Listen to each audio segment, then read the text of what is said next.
The Lord be with you. A reading from the Holy Gospel according to Mark.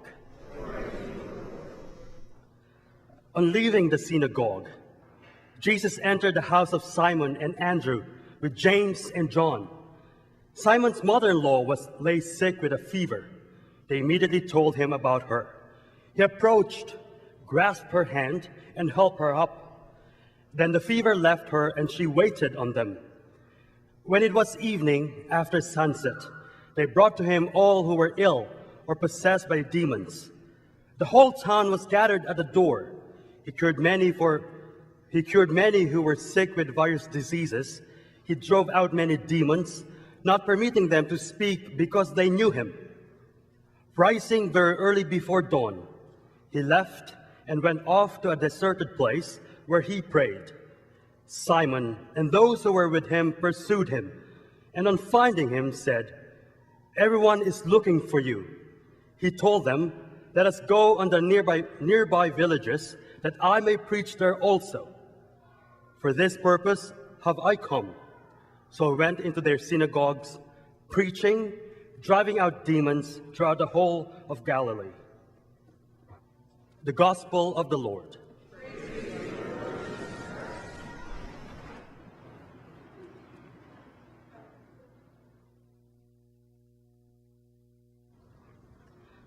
How's everybody doing? You look very nervous. For those of you that don't know me, my name is Father Marlon, and it's really nice to be here with you all. In today's gospel reading, there's so many layers, and so it's so relatable. And thinking about this, Jesus was doing his ministry, performing miracles, healing the sick, driving out demons, and then all of a sudden, he wanted to visit Simon's house. And then something happened. Simon's mother-in-law is sick with a fever. And then, during the biblical times, fever is not an easy illness. People die because of a fever. In the biblical times, the commentaries usually tell fever, it means fire. You can die because of fire. So, mothers-in-law of Peter is in trouble. But yet, there's something happened. Peter told Jesus, "My mother-in-law is sick." What did Jesus do? Jesus healed the mother-in-law, laid his hand, touched her, which is so relatable, because what we do here, we also heal people's illnesses by doing the same thing. Prayer, touching their hands and everything. And that is relatable for us. But the thing is, Jesus was also tired, doing all the work beforehand. He went to see Peter, but yet to do some work. And this is what I learned. As Catholics, as Christians, we do the same. We don't stop, because in our head, in our mind, in our soul, it's embedded Christ-like. We do things for a lot of people. Think about you, moms. 24/7. Dads is the same thing. Grandparents, you take care of other people as well. But this is what I learned in this particular gospel.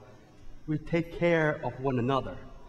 And I'm reading a book right now, if you're looking for something to read. I just picked this up the other day. I'll push you. This is a story of two best friends, Justin and Patrick. Patrick was a strong man, but Justin is suffering from ALS. They wanted to go to the Camino. It's a pilgrimage from France to Spain, and most of you or some of you went to the Camino already. The problem is, Justin was already deteriorating, but he wanted to go to this trip. You know what they did? They funded their trip and also asked people to help them along the way by pushing Justin through a wheelchair. You're in Europe. That's not America. Streets are smaller. And then hotels are smaller than what we have here. But what I really love this book, I'm not finished yet, There's a beginning of this book. It says, Justin says, in this wheelchair, I completely at your mercy. And Patrick says, that's remarkable amount of trust to place in someone. I'm glad you've chosen me. If we can apply this story to the gospel and to ourselves, Peter doesn't know Jesus very well yet, but yet Peter said, I trust you, Jesus. You will heal my mother-in-law. For all of us, the people sitting next to you, you probably know them or not, but you trust them that you will be encouraged by them. And for us today, who do you trust? Or can you trust this person easily? And if not, we build ourselves through trust of other people. We can trust them because we are Christians who love Christ. And more so with this story. Each one of us has its own story. We respect those stories. And this past week, we celebrated the presentation of Jesus in the temple. And I told this at the congregation at Daily Mass. For Pope Francis, the presentation of Jesus in the temple is the feast of the encounter. The encounter between Anna and Simeon and baby Jesus. And for us today, what we do in our lives, whether it's Mass, at home, at school, at work, it's always an encounter. But the problem is, and I'm going to challenge you this week, take a moment to look for those God moments in your life. Those are encounters in life. Why am I saying you this? Here at Holy Family, I mentioned this also this past week. we visit a lot of elderly folks, especially those who are sick. And last night, I was visiting someone who is dying, and she was very restless. She was very restless. But the daughter was very calm and just praying, Mom, it's okay to go. Very, very emotional, but at the same time, it taught me something.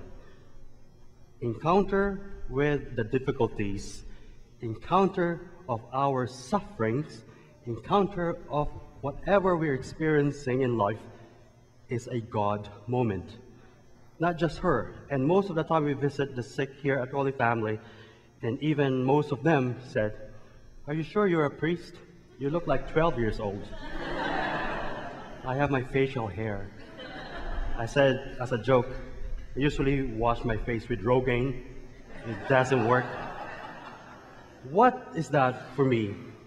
I told you the word encounter. We're meeting a lot of people here at church. I meet a lot of you here at church. To see the encounter of God in you through your joys and sufferings and whatever it is, it's a gift.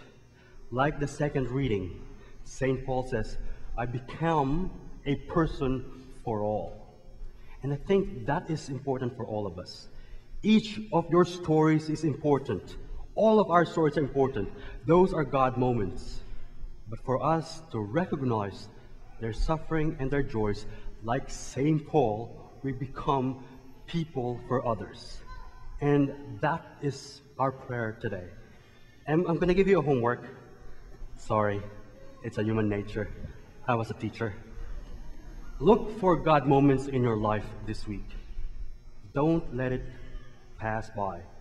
Look for those moments, because on that moment, that will be your gift to yourself, to one another, and to our God, who calls us every single day to do what we can, because we believe that we are good people, because good people do good things.